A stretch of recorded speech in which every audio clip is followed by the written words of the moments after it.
Hi, it's Sue. Thanks for joining me for today's Bible reading for March 2nd. Today I'll be reading Deuteronomy 8 through 10 from the World English Bible. But first, I want to read you a quote about the Bible from Timothy Alberino. This is from his book Birthright, which is, I think it has a very recent copyright, 2020.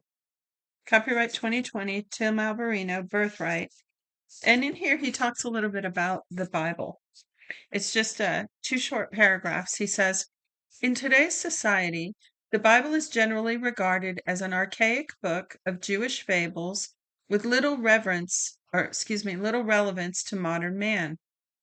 Christian celebrities have attempted to remedy this perception by renovating the text of Scripture for contemporary application, resulting in an endless slew of superficial self-help flummery. What so many fail to realize is that the Bible is not a collection of quaint bedtime stories, nor a guidebook for attaining your best life, but a coded communication to mankind from the Creator of the universe, preserved through and for all ages. The late Chuck Missler would often describe the 66 books of the Bible, penned by more than 40 different people over a period of several thousand years, as a highly integrated message system from an extraterrestrial source outside of time. Like a hologram, a facet of the message is encoded on every page that, when illuminated by the light of the Spirit, projects a multi-dimensional portrait of its divine author and communicates his plan to redeem, reconcile, and restore the sons and daughters of Adam to the glory of the original estate in the family of God. Then he prayed a little short prayer. He said, I pray that you will discover in the following pages a newfound fascination for the gospel of Christ, the greatest story ever told, and a renewed affection for Jesus of Nazareth, the greatest hero humanity has ever known. And that is my prayer for us as we read through the Bible every year. Deuteronomy 8, verse 1. You shall observe to do all the commandments which I command you today, that you may live and multiply and go in and possess the land which Yahweh swore to your fathers.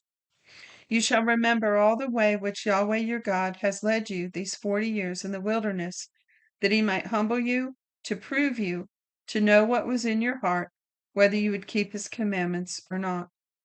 He humbled you and allowed you to be hungry and fed you with manna, which you didn't know, neither did your fathers know, that he might teach you that man does not live by bread alone, but man lives by every word that proceeds out of Yahweh's mouth.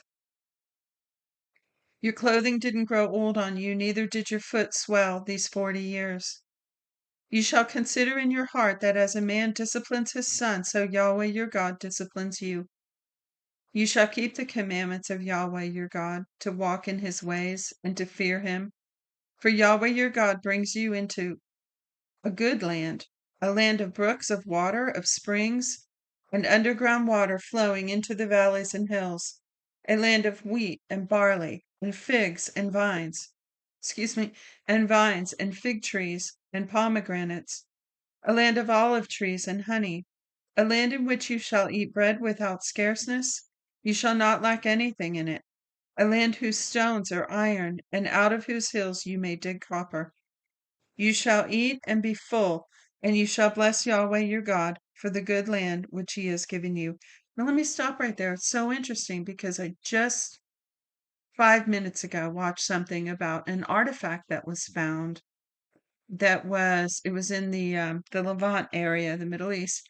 It was a clay vase with a copper tube, like a conduit type tube, and an iron post. And they believe it was an ancient battery power source. And right here we just read, a land whose stones are iron, and out of whose hills you may dig copper. How about that? They use the copper and the iron to produce power, most likely, inside the piece of pottery. Amazing. Verse 10, you shall eat and be full, and you shall bless Yahweh your God for the good land which he has given you. Beware lest you forget Yahweh your God in not keeping his commandments and his ordinances and his statutes which I command you today. Lest when you have eaten and are full, and have built fine houses and lived in them, and when your herds and your flocks multiply, and your silver and your gold is multiplied, and all that you have is multiplied, then your heart might be lifted up, and you forget Yahweh your God, who brought you out of the land of Egypt, out of the house of bondage, who led you through the great and terrible wilderness, with venomous snakes and scorpions and thirsty ground where there was no water. You know, that's what happened with America. America forgot the God who established her, got fat and happy, and stopped acknowledging him. Continuing here, I'll just start at the beginning of 15. Who led you through great and terrible wilderness with venomous snakes and scorpions and thirsty ground where there was no water, who poured water for you out of the rock of flint, who fed you in the wilderness with manna, which your fathers didn't know, that he might humble you and that he might prove you to do you good at your latter end, unless you say in your heart, my power and the might of my hand has gotten me this wealth. But you shall remember Yahweh your God, for it is he who gives you the power to get wealth, that he may establish his covenant which he swore to your fathers, as it is today. It shall be, if you forget Yahweh your God and walk after other gods, and serve them and worship them, I testify against you that you shall surely perish. As the nations that Yahweh makes to perish before you, so you shall perish because you wouldn't listen to Yahweh your God's voice.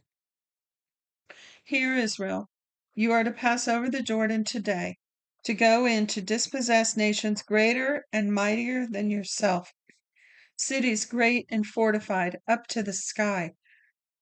Excuse me. A people great and tall, the sons of the Anakim, whom you know, and of whom you have heard say, who can stand before the sons of Anak? Know therefore today that Yahweh your God is he who goes over before you as a devouring fire. He will destroy them, he will bring them down before you. So you shall drive them out and make them perish quickly, as Yahweh has spoken to you. Don't say in your heart, after Yahweh your God has thrust them out from before you, saying, for my righteousness Yahweh has brought me in to possess the land. Because Yahweh drives them out before you because of the wickedness of these nations, not for your righteousness or for the uprightness of your heart do you go in to possess the land, but for the wickedness of these nations. Yahweh your God does drive them out from before you, and that he may establish the word which Yahweh swore to your fathers, to Abraham, to Isaac, and to Jacob. Know therefore that Yahweh your God doesn't give you this good land to possess for your righteousness, for you are a stiff-necked people. Remember and don't forget how you provoked Yahweh your God to wrath in the wilderness, from the day that you left the land of Egypt until you came to this place. You have been rebellious against Yahweh. Also in Horeb you provoked Yahweh to wrath, and Yahweh was angry with you to destroy you. When I had gone up into the mountains to receive the stone tablets, even the tablets of the covenant which Yahweh made with you, then I stayed on the mountain 40 days and 40 nights. I neither ate bread nor drank water. Yahweh delivered to me the 2 stone tablets written with God's finger. On them were all the words which Yahweh spoke with you on the mountain out of the middle of the fire in the day of the assembly. It came to pass at the end of 40 days and 40 nights that Yahweh gave me the 2 stone tablets, even the tablets of the covenant. Yahweh said to me, arise, get down quickly from here, for your people whom you brought out of Egypt have corrupted themselves. They have quickly turned aside of the way which I commanded them. They have made a molten image for themselves. Furthermore, Yahweh spoke to me, saying, I have seen this people, and behold, it is a stiff-necked people. Leave me alone, that I may destroy them and blot out their names from under the sky, and I will make you a nation mightier and greater than they. So I turned and came down from the mountain, and the mountain was burning with fire. The 2 tablets of the covenant were in my 2 hands. I looked, and behold, you had sinned against Yahweh your God. You had made yourselves a molten calf. You had turned aside quickly out of the way which Yahweh had commanded you. I took hold of the 2 tablets and threw them out of my 2 hands and broke them before your eyes. I fell down before Yahweh as at the first 40 days and 40 nights. I neither ate bread nor drank water because of all your sin which you sinned in doing that which was evil in Yahweh's sight, to provoke him to anger. For I was afraid of the anger and hot displeasure with which Yahweh was angry against you to destroy you. But Yahweh listened to me that time also. Yahweh was angry enough with Aaron to destroy him. I prayed for Aaron also at that time. I took your sin, the calf of which you made, and burned it with fire and crushed it, grinding it very small until it was as fine as dust. I threw its dust into the brook that descended out of the mountain. At Taberah and at Massa and at Kibroth Hatava you provoked Yahweh to wrath. When Yahweh sent you from Kadesh Barnea, saying, Go up and possess the land which I have given you, you rebelled against the commandment of Yahweh your God, and you didn't believe him, nor listen to his voice. You have been rebellious against Yahweh from the day that I knew you. So I fell down before Yahweh the 40 days and 40 nights that I felt. Wait. So I fell down before Yahweh the 40 days and 40 nights that I fell down, because Yahweh has said he would destroy you. I prayed to Yahweh and said, Lord Yahweh, don't destroy your people and your inheritance that you have redeemed through your greatness, that you have brought out of Egypt with a mighty hand. Remember your servants Abraham, Isaac, and Jacob. Don't look at the stubbornness of the people, nor their wickedness, nor at their sin, lest the land you brought us out from say, because Yahweh was not able to bring them into the land which he promised them, and because he hated them, he has brought them out to kill them in the wilderness. Yet they are your people and your inheritance, which you brought out by your great power and by your outstretched arm. At that time Yahweh said to me, Cut 2 stone tablets like the first, and come up to me onto the mountain, and make an ark of wood. I will write on the tablets the words that were on the first tablets which you broke, and you shall put them in the ark. So I made an ark of acacia wood and cut 2 stone tablets like the first, and went up onto the mountain, having the 2 tablets in my hand. He wrote on the tablets according to the first writing, the 10 commandments which Yahweh spoke to you on the mountain out of the middle of the fire in the day of the assembly. And Yahweh gave them to me. I turned and came down from the mountain and put the tablets in the ark which I had made. There they are, as Yahweh commanded me.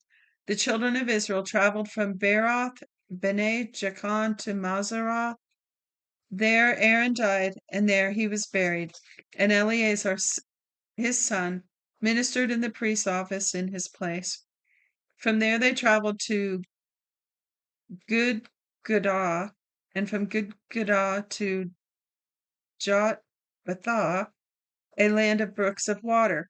At that time Yahweh set apart the tribe of Levi to bear the ark of Yahweh's covenant, to stand before Yahweh to minister to him, and to bless his name to this day.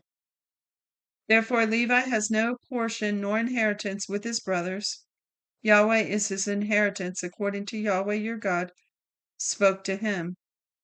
I stayed on the mountain as the first time 40 days and 40 nights, and Yahweh listened to me that time also. Yahweh would not destroy you. Yahweh said to me, Arise, take your journey before the people, and they shall go in and possess the land, which I swore to their fathers to give them. Now, Israel, what does Yahweh your God require of you, but to fear Yahweh your God, to walk in all his ways, and to love him, and to serve Yahweh with all your heart and with all your soul, to keep Yahweh's commandments and statutes, which I command you today for your God. Behold, to Yahweh your God belongs heaven and earth. No, it says, Behold, to Yahweh your God belongs heaven and the heavens of heavens. I need to say that one more time. Behold, to Yahweh your God belongs heaven, and the heaven of heavens, the earth with all that is therein. Only Yahweh had a delight in your fathers to love them, and he chose their offspring after them, and he chose their offspring after them, even you above all peoples as it is today. Circumcise therefore the foreskin of your heart, and be no more stiff-necked.